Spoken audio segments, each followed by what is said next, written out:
జబర్దస్త్ అనేది ఒక కామెడీ. కాకపోతే బాడీ షేమింగ్ కామెడీనే ఎక్కువ నడుస్తా ఉంటది. ఈ బాడీ షేమింగ్‌లో ఎక్కువగా 'విష్ణుప్రియ' మీద జోకులు బాగా పాపులర్ అయినాయి. అప్పట్లో అమ్మాయి ముక్కు కొంచెం ఆహ్, పొడుగ్గా ఉండటంతో అమ్మాయి మీదన విపరీతమైన జోకులేసేవాళ్ళు. ఆ 'జబర్దస్త్' తరహాలోనే 'పోవే పోరా' అన్నటువంటి ప్రోగ్రామ్ ఒకటి. ఆ తర్వాత 'ఆట' ఇప్పుడు మా 'జీలో' అనుకుంటా వస్తోంది. దాంట్లో గూడా అమ్మాయిని ఇప్పుడు 'సుడిగాలి సుధీర్‌కి' యాంకర్‌గా తీసుకున్నారు. అమ్మాయి వాస్తవంగా కష్టపడి పైకొచ్చింది.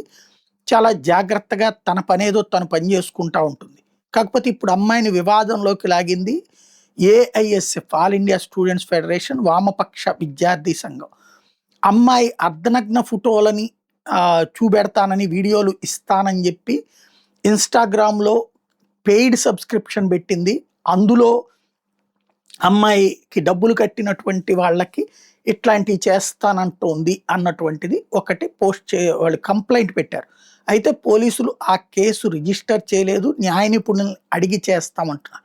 వాస్తవంగా అమ్మాయి ఏమన్నా బహిరంగంగా అట్లా ప్రకటించిందా? నేను డబ్బులిస్తే బట్టలు లేకుండానో లేకపోతే అర్ధనగ్నంగానో చేస్తానని. అమ్మాయి ఫోటోలు కొన్ని పెట్టారట. హీరోయిన్‌లయి చాలామందియి దాదాపుగా తొడల పైన ఉండేటటువంటి దుస్తులతో ఉన్నాయి. అట్లాంటివి చాలా ఉన్నాయి. ఆళ్ళ ఫోటోలు గూడా అట్లాగే ఉంటాయి. వాళ్ళందరూ గూడా అట్లాగే తప్పు చేస్తున్నట్ట.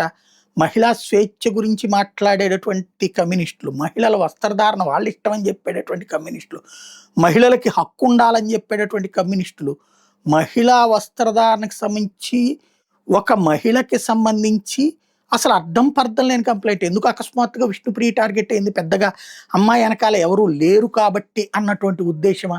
అమ్మాయి పోనీ ఎక్కడ అసభ్యకరంగా ఉండదు.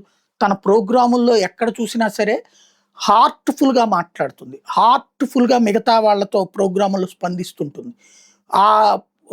పబ్లిక్‌కి రీచ్ కావడానికి ప్రయత్నిస్తుంది. తనేమి అసభ్యంగా అంటే ఆ బట్టలు అశ్లీలం, అసభ్యం అంటే అంతకంటే దారుణమైనటువంటిది హీరోయిన్‌లు చేస్తున్నారు.